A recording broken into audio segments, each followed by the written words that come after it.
Hi, welcome to the next episode of our two-night special of the J-Karp Show.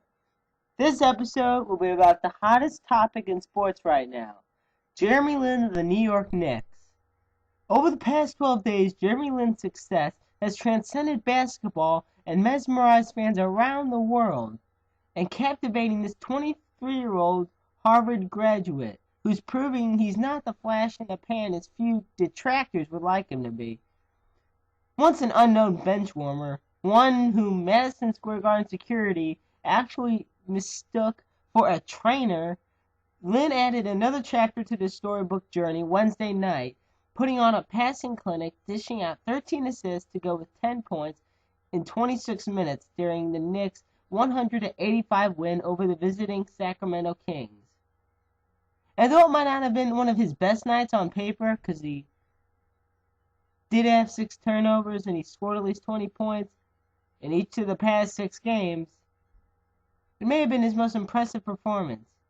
He ran the New York offense with the poise of a player who's been fostered in their head coach system for years, not weeks.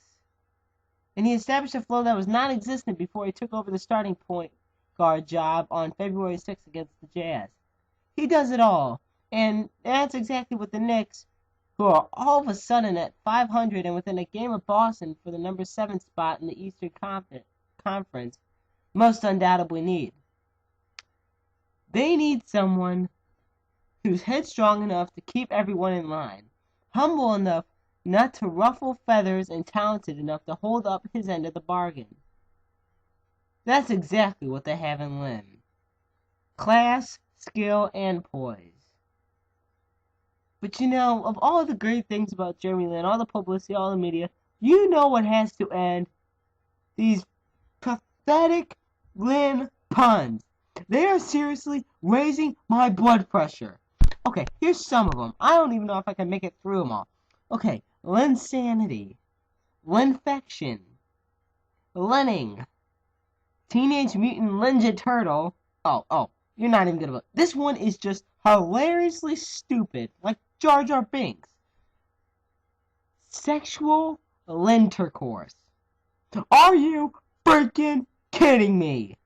I mean, there's a fine line between being funny and just plain desperate. I mean, David Letterman had a top 10 of the worst puns there could possibly be. Well, apparently, there's plenty more to be. There's plenty more where that came from. I don't even want to read them all.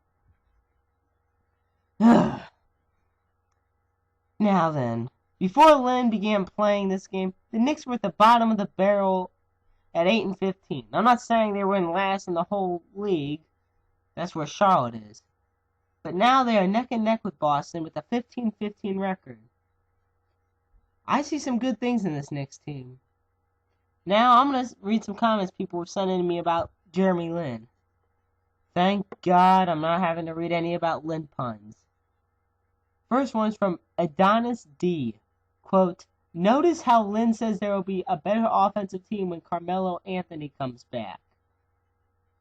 Yeah, well, that's kind of true. I can just see them being a good duo.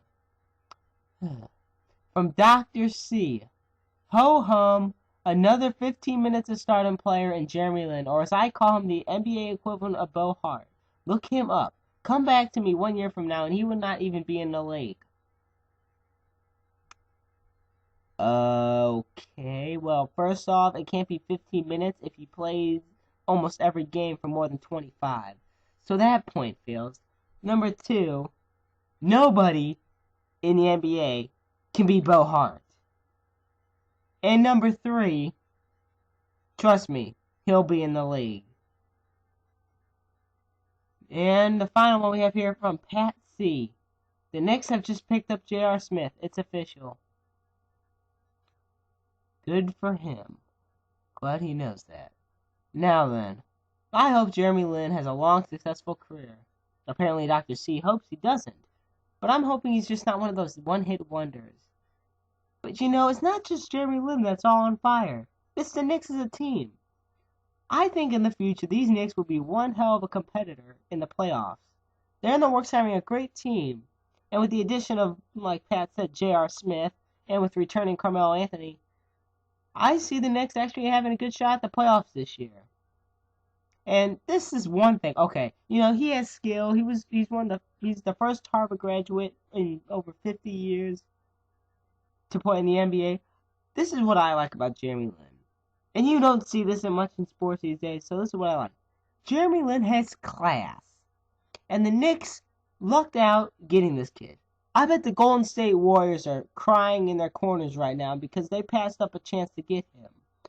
Because with that, this guy has poise, doesn't have an attitude, and he always credits everybody else but himself when it comes to his success as a Knicks player. What more can you ask for? Getting credit for making 26 shots and you didn't even do a damn one of them. With that, we conclude this episode of the J-Karp Show. Thanks for tuning in, and don't forget to like the new J-Karp Show page on Facebook. And we'll see you next time.